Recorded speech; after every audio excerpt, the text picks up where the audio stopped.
स्वागत है। आज हम एक बड़े दिलचस्प सवाल पर बात कर रहे हैं। क्या वाकई सिर्फ कड़ी मेहनत मतलब दिन रात पसीना बहाना ही कामयाबी और दौलत की कुंजी है? ये सवाल तो बहुतों के मन में आता होगा। हाँ। और हमारे पास एक YouTube वीडियो का ट्रांसक्रिप्ट है। उसका टाइटल ही देखिए, मेहनत नहीं सोच अमीर बनाती है। काफी सीधा दावा है। बिल्कुल, टाइटल ही काफी कुछ कह देता है। तो आज की हमारी ये जो चर्चा है, इसका मकसद यही है कि इस स्रोत के मुख्य विचारों को समझें, ये जानने की कोशिश करें कि आखिर क्यों इसमें सोच को मेहनत से ज्यादा अहम बताया गया है। हाँ, देखते हैं क्या तर्क दिए गए हैं इसके पीछे। बिल्कुल। तो चलिए खोलकर देखते हैं इस नजरिए को। शुरू में ही एक तरह से कहूं तो चौंकाने वाली बात कही गई है। अच्छा, क्या? कि अगर कोई ये सोचता है कि रोज मान लीजिए 12 या 14 घंटे काम करके वो करोड़पति बन जाएगा, तो शायद ये मुमकिन नहीं है। कहा गया है कि इससे सिर्फ थकान बढ़ेगी, बैंक बैलेंस शायद उतना नहीं। और दावा यह है कि दुनिया के जो सबसे अमीर लोग हैं वो कथित तौर पर सिर्फ मेहनत नहीं करते, वो सोचते हैं, वो योजना बनाते हैं और फिर दूसरों से काम करवाते हैं। हाँ, ये पॉइंट तो कई बिजनेस गुरु भी उठाते हैं। ये स्रोत सीधे सीधे, जैसे आपने कहा, मेहनत करने वाले, जैसे कोई मजदूर हो, ऑटो वाला हो, और एक बिजनेस मालिक के बीच का फर्क बता रहा है। हाँ। तर्क ये है कि असली खेल वो सिर्फ शारीरिक मेहनत का नहीं है, बल्कि स्मार्ट सोच का है। जो दिमाग से ज्यादा काम लेता है वो शायद आर्थिक रूप से ज्यादा तेजी से आगे बढ़ता है। जैसा स्रोत में इशारा है, हो सकता है मोहल्ले का सबसे मेहनती इंसान सबसे अमीर ना हो। अमीर शायद वो है जिसने दुकान खोली है या कोई बिजनेस सेट किया है, मतलब जो सिस्टम चला रहा है। दिलचस्प है ये। स्रोत कहता है कि 7 ऐसी खास बातें हैं, ये कहने के सोच के तरीके हैं जो किसी को भीड़ से अलग करके आर्थिक सफलता की तरफ ले जा सकते हैं। 7 बातें, ठीक है। हाँ, तो चलिए एक एक करके इन पर थोड़ी गहराई से बात करते हैं। पहला नुक्ता सुनने में ही थोड़ा अजीब लग सकता है। बताइए। काम करने की आदत छोड़ो, काम करवाने की सोच अपनाओ। इसका क्या मतलब हुआ भला? मेहनत करो, खुद काम करो। बिल्कुल। लेकिन यहाँ जोर है मालिक वाली सोच पर, जिसे आजकल एंटरप्रेन्योरियल माइंडसेट कहते हैं। स्रोत का कहना है कि अगर कोई हर काम खुद करने में ही गर्व महसूस करता है कि अरे मैं तो सब कुछ खुद ही कर लेता हूँ, वन मैन आर्मी। हाँ बिल्कुल, तो वो अनजाने में एक तरह की गुलामी में गर्व कर रहा है, ऐसा स्रोत का मानना है। असली समझदारी इसके मुताबिक टीम बनाने में है, एक सिस्टम खड़ा करने में है। सिस्टम? हाँ, एक ऐसा ढांचा जो तब भी काम करता रहे, पैसा बनाता रहे, जब आप खुद वहां मौजूद ना हो। तो फोकस करने से हटाकर करवाने पर और मैनेज करने पर लाना है। अच्छा, यानी खुद काम करने की एक लिमिट है। हाँ, लेकिन दूसरों की क्षमता और उनके समय का इस्तेमाल करके आप असीमित तरीके से ग्रो कर सकते हैं। एग्जैक्टली। ये बात मुझे दूसरे नुक्ते से जुड़ती हुई लग रही है। दूसरा पॉइंट समय के इस्तेमाल के बारे में है। हाँ, स्रोत कहता है सिर्फ अपना टाइम मत जलाओ, दूसरे के टाइम का इस्तेमाल करना सीखो। अब सबके पास तो दिन में 24 घंटे ही होते हैं, तो इसमें क्या खास है? हाँ, ये बात तो सही है कि घंटे सबके पास बराबर है, लेकिन खास बात ये है कि कामयाब लोग कम से कम इस स्रोत के नजरिए से वो सिर्फ अपने 24 घंटों पर ही निर्भर नहीं रहते। तो फिर वो दूसरों का समय खरीदते हैं। मतलब स्टाफ वगैरह? हाँ बिल्कुल, अपने स्टाफ के जरिए या फ्रीलांसरों को काम देकर, या फिर आजकल टेक्नोलॉजी का इस्तेमाल करके, ऑटोमेशन से। इससे होता यह है कि वो एक दिन में कई लोगों के बराबर का काम या आउटपुट निकाल पाते हैं। इसी को तो लीवरेज कहते हैं, अपने संसाधनों को कई गुना बढ़ाना। और दूसरी तरफ वो लोग हैं जो सब कुछ खुद ही करने की कोशिश में लगे रहते हैं। हाँ, स्रोत में इसका उदाहरण भी दिया है। मान लीजिए कोई छोटा बिजनेस चला रहा है, अब वो खुद ही प्रोडक्ट बना रहा है, खुद ही बेच रहा है, खुद ही पैकिंग कर रहा है, शायद डिलीवरी भी खुद ही देख रहा है। बहुत मेहनत वाला काम है। बिल्कुल। हाँ। और फिर वो शिकायत करता है कि भाई पैसा नहीं बन रहा, टाइम ही नहीं मिलता। तो संदेश साफ है, अपना समय बेचने की बजाय, जैसे नौकरी में होता है, एक ऐसा सिस्टम बनाने पर ध्यान दो जो समय का लाभ उठाए, जिसमें दूसरों का समय और स्किल भी शामिल हो। आप खुद 24 घंटे से ज्यादा काम नहीं कर सकते, पर आपका सिस्टम शायद 2400 घंटे का काम कर सकता है। इस सिस्टम वाली बात बार बार आ रही है, काफी अहम लग रही है ये। अच्छा, अब आते हैं तीसरे विचार पर। ये पैसे को लेकर हमारी सोच से जुड़ा है। कहा गया है पैसा सेव मत करो, उसे बढ़ाने की प्लानिंग करो। ये तो हमारी जो पारंपरिक बचत की सोच है उसके बिल्कुल खिलाफ है। बिल्कुल खिलाफ है।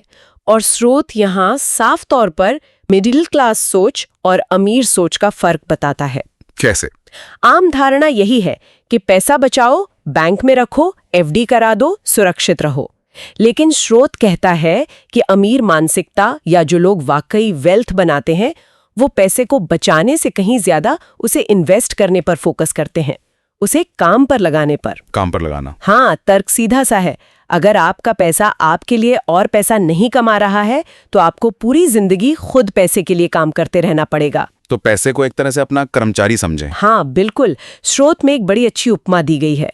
हर रुपए को एक सिपाही समझो जिसे आपने जंग के मैदान में भेजा है। अच्छा। हाँ, ताकि वो और सिपाही यानी और पैसा जीत कर लाए और आपके बैंक बैलेंस की सेना को बढ़ाए। बचत, वो कहते हैं, आपको मुश्किल वक्त में जिंदा रख सकती है, सपोर्ट दे सकती है। हाँ, वो तो है। लेकिन स्रोत के अनुसार अमीर बनाने का काम निवेश ही करेगा। ये सोच का एक फंडामेंटल शिफ्ट है। पैसे को तिजोरी में बंद रखने की जगह उसे दौड़ाना, उसे काम पे लगाना। ठीक है, ये समझ आया। तो पहले काम करवाना सीखा, फिर दूसरों के समय का उपयोग किया और अब पैसे को काम पर लगाया। चौथा नुक्ता ये थोड़ा व्यक्तिगत सा लगता है। कहता है हर किसी को खुश करना बंद करो, अपने गोल को चुनो। इसका पैसे कमाने से क्या सीधा कनेक्शन है? इसका बहुत गहरा कनेक्शन है होस्ट। स्रोत का तर्क है कि पैसा अक्सर उन लोगों की जेब में जाता है जो दुनिया को कुछ नया देते हैं, कोई प्रॉब्लम सॉल्व करते हैं या अपने किसी विजन पर चलते हैं, चाहे वो शुरू में पॉपुलर हो या ना हो। जो लोग हमेशा सबको खुश करने में ही लगे रहते हैं वो ज्यादातर दूसरों की उम्मीदों पर चलते हैं, अपनी खुद की राह नहीं बना पाते।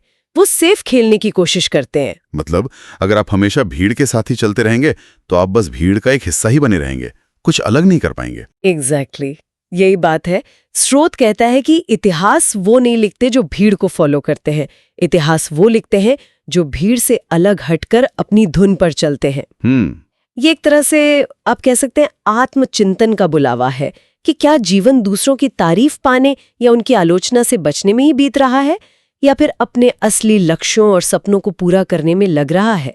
स्रोत के मुताबिक जो अपने लक्ष्य पर फोकस करते हैं वही कुछ बड़ा बना पाते हैं और अंततः आर्थिक सफलता भी अक्सर उन्हीं को मिलती है। ये बात तो सोचने वाली है वाकई। चलिए 5वें पॉइंट पर आते हैं। ये स्किल के बारे में है कि जितना ज्यादा स्किल उतना ज्यादा पैसा। ये तो लॉजिकल लगता है, लेकिन इसमें एक किंतु भी जोड़ा गया है, सही स्किल।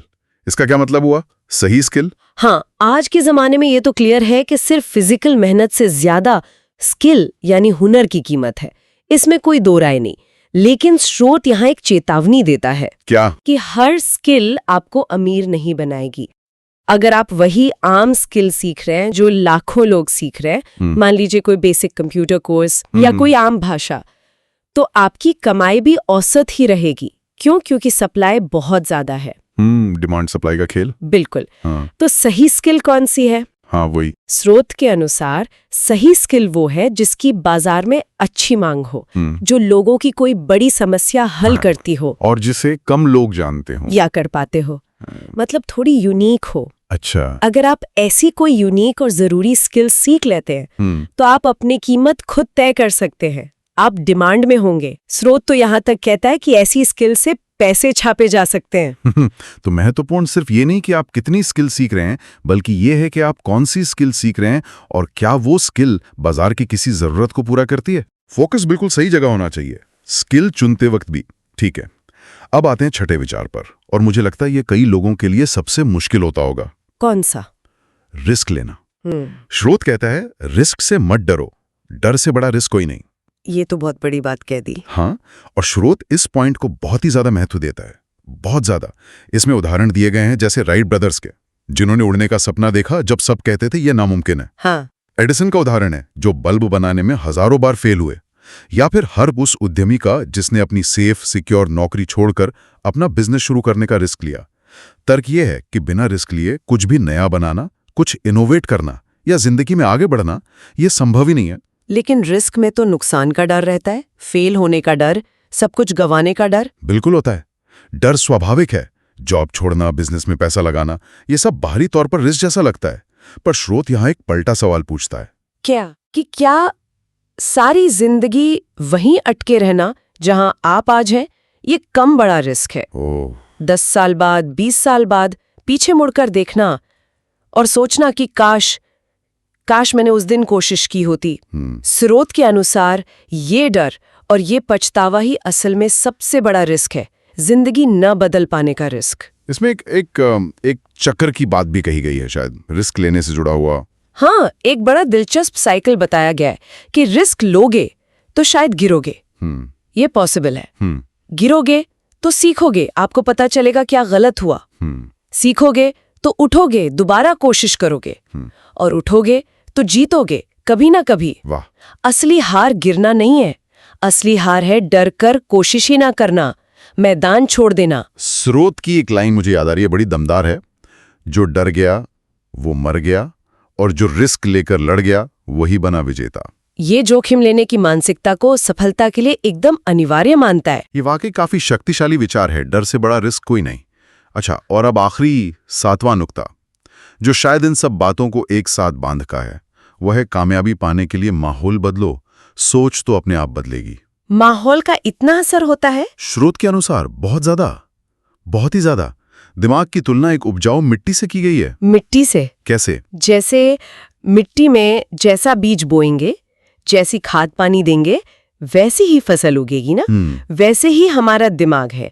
अगर आप ऐसे लोगों के बीच रहते हैं, आपका माहौल ऐसा है जहां लोग हमेशा नौकरी की सुरक्षा की ही बात करते हैं, हर नई चीज में सिर्फ रिस्क ही देखते हैं, बड़े सपनों का मजाक उड़ाते हैं, तो धीरे धीरे अनजाने में ही आपका दिमाग भी वैसा ही सोचने लगेगा।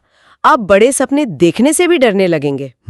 ये तो होता है, संगत का असर। बिल्कुल, और इसका उल्टा भी उतना ही सच है। अच्छा, अगर आप जानबूझकर कॉन्शियसली ऐसे लोगों के साथ उठना बैठना शुरू करते हैं जो पैसे कमाने की, बिजनेस बढ़ाने की, इन्वेस्टमेंट करने की, ग्रोथ की बातें करते हैं, जिनके लक्ष्य बड़े हैं और जो उन पर काम कर रहे हैं, तो धीरे धीरे आपकी सोच भी बदलने लगेगी। कैसे? आपको नए आइडियाज मिलेंगे, आपको प्रेरणा मिलेगी, आपको लगेगा कि हाँ, ये सब मुमकिन है। वो चीजें आपको नॉर्मल लगने लगेंगी जो पहला शायद आपको असंभव लगती थी। माहौल आपकी सोच को ढालता है और सोच आपके एक्शन को।